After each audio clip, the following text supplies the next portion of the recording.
engineering, marketing, atau manufacturing. Yang kedua adalah project oriented. Project oriented ini dia dalam organisasi strukturnya khusus untuk project saja. Jadi dia tidak melihat lagi aspek-aspek fungsional lainnya dan dia hanya memastikan si organisasi itu berdasarkan project base-nya saja. Yang ketiga ada matrix. Matrix ini merupakan kombinasi antara fungsional dan project oriented yang sebelumnya. Dan di matrix ini terdiri dari 3 bagian, ada strong matrix, di mana fungsionalnya, powernya tuh, kekuatannya lebih ke arah si project manager itu sendiri. Sedangkan di weak atau yang tipe yang lemah itu di mana sisa dari si functional project manager itu memiliki peran yang lebih tinggi dan bisa di-compare di dalamnya ada koordinator dan ekspeditor. Jadi yang berperan ini di fungsional, sedangkan di peran dari project manajernya ini lebih ke project expeditor atau project koordinator. Lalu apa itu project expeditor? Expeditor itu adalah sama halnya dengan sebuah asisten, staff asisten ataupun communication koordinator yang berperan tapi tidak secara personal ataupun memberikan keputusan, decision. Sedangkan si project koordinator sama halnya dengan project expeditor, namun dia memiliki otoritas yang lebih, yaitu memiliki kemampuan untuk memberikan keputusan. Dan biasanya report ke higher level manager. Sedangkan di balance ini antara fungsional dan project manager ini berbagi sharing power satu sama lainnya di dalam sebuah organisasi tersebut.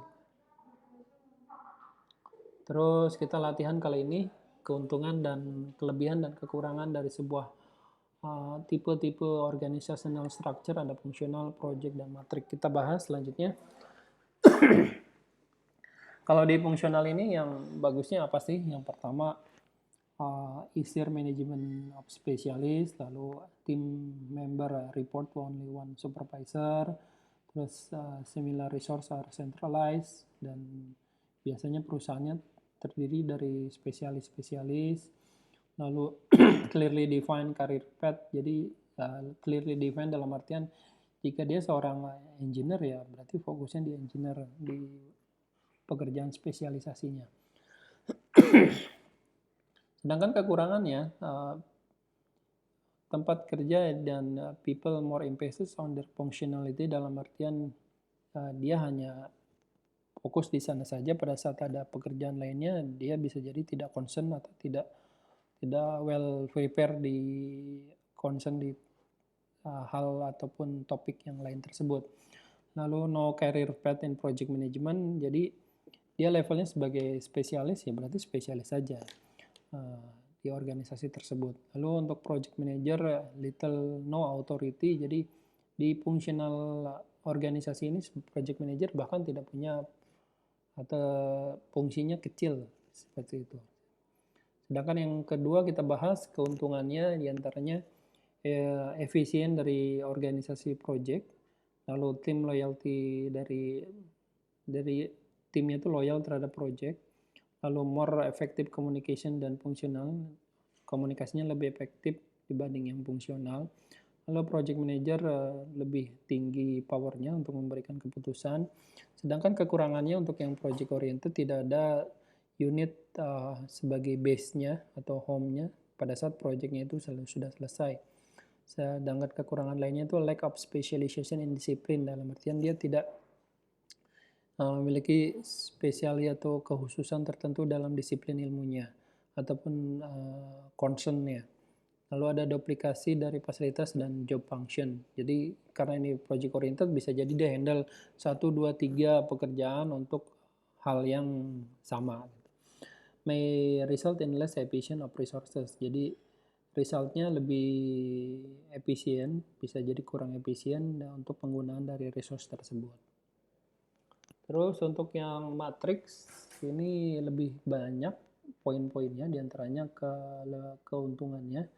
Yang pertama lebih visible terhadap project objektifnya, lalu mengimprove project manager, kontrol dari over resource, lalu ada support dari fungsional area, lalu ada maksimum utilisasi dari resources, ada koordinasi yang lebih baik, better horizontal and vertical untuk masalah informasi, distribusinya. Lalu tim member maintain home-nya, jadi home-nya itu tetap terjaga. Sedangkan kekurangannya adalah administrasinya itu diperlukan lebih, lalu project team member memiliki lebih dari satu bos, more complex to monitor and control, resource allocation-nya lebih kompleks, lalu extensive policy dan prosedur are needed, lalu functional manager may have different prioritas dari project manager untuk yang si fungsional. Lalu yang terakhirnya bisa jadi memiliki potensi yang lebih tinggi terhadap konflik. Tentu yaitu yang terjadi di matriks. Nah, yang ini kita bahas tentang project role. Jadi di dalam project role ini, masing-masing entitas dari kategori memiliki peran dan fungsi tanggung jawab masing-masing.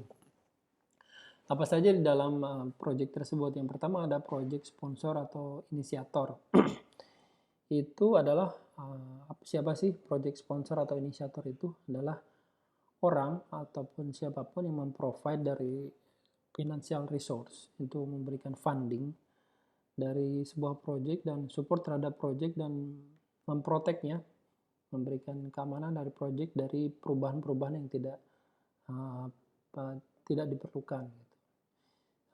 Seorang project sponsor ini berada di hampir di setiap area dari sebuah project areas. Ya, di antaranya di initiating dia bisa sebagai stakeholder dan berpartisipasi untuk membuat business case untuk sebuah project.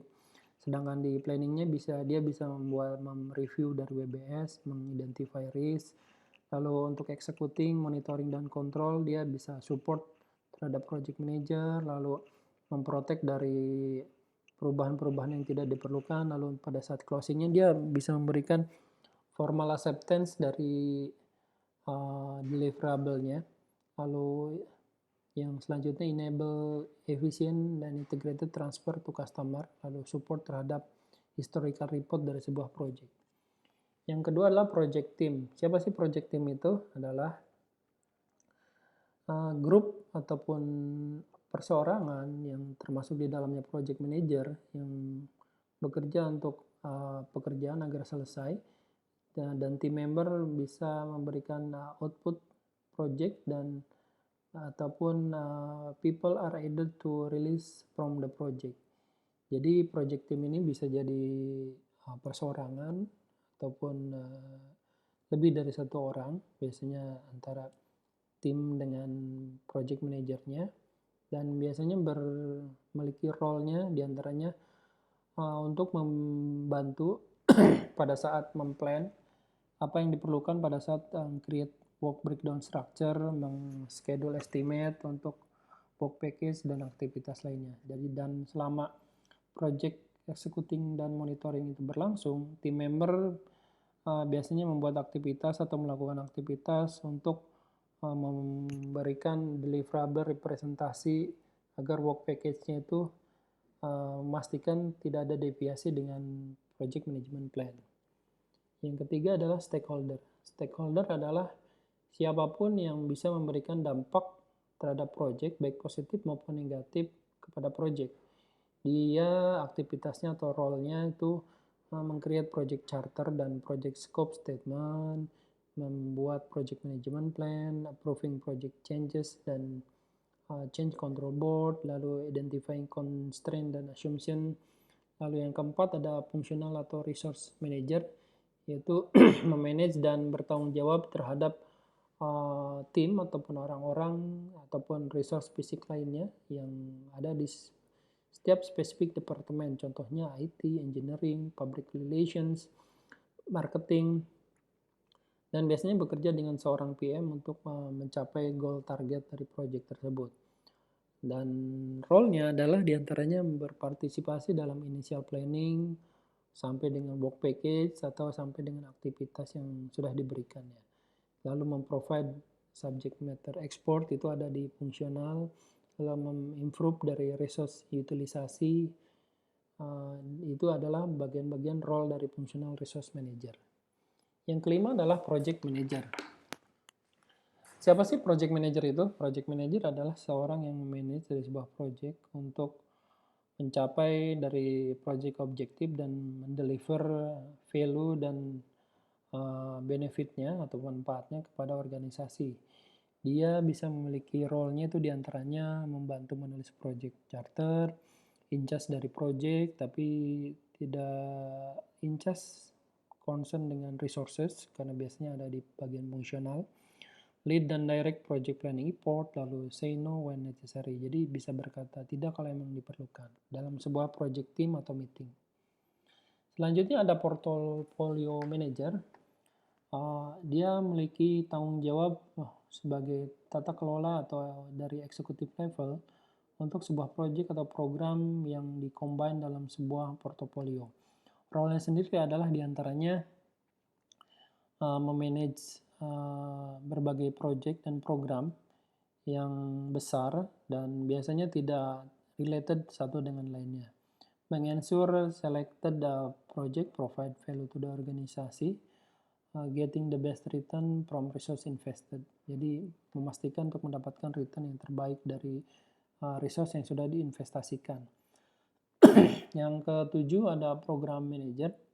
Program manager adalah yang bertanggung jawab terhadap managing group yang related terhadap project.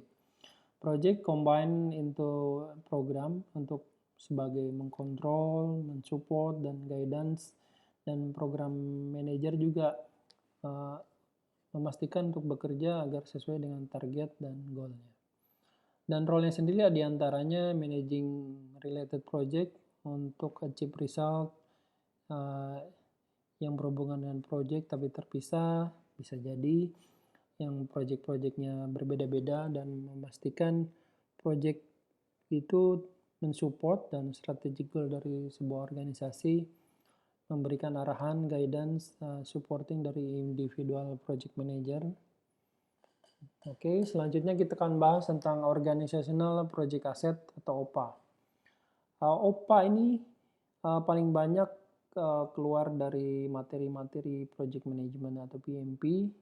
Di antaranya OPA terdiri dari dua bagian, yaitu yang pertama proses, prosedur, dan policy. Kontennya diantaranya ada overtime, organization develop, atau ada proses, prosedur, dan policy for project. Lalu ada organizational knowledge repository. Apa sih itu?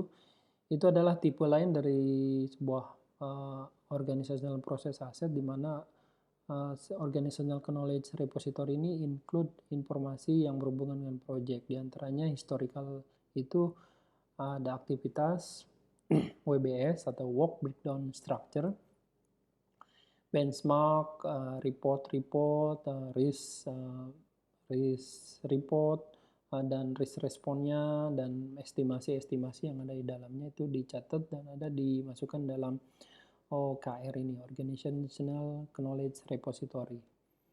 Yang 13 adalah tentang Enterprise Environmental Factor atau EF. EF ini berbeda dengan OPA, hampir mirip, namun bedanya kalau EF ini dia yang biasanya berhubungan dengan outside atau di luar dari kontrol dari project team. Di antaranya seperti dari pemerintah atau regulator atau regulasi yang berhubungan dengan performa suatu organisasi. Ada dua pokok dari EF ini. Yang pertama internal, yang berhubungan dengan structure, culture, system, dan lokasi geografik yang ada di organisasi tersebut. Lalu resources, diantaranya teknologi, dokumentasi, lalu ada resource management system, procurement system, quality management system. Next, yaitu kita bahas tentang assumption log. Apa sih assumption log ini?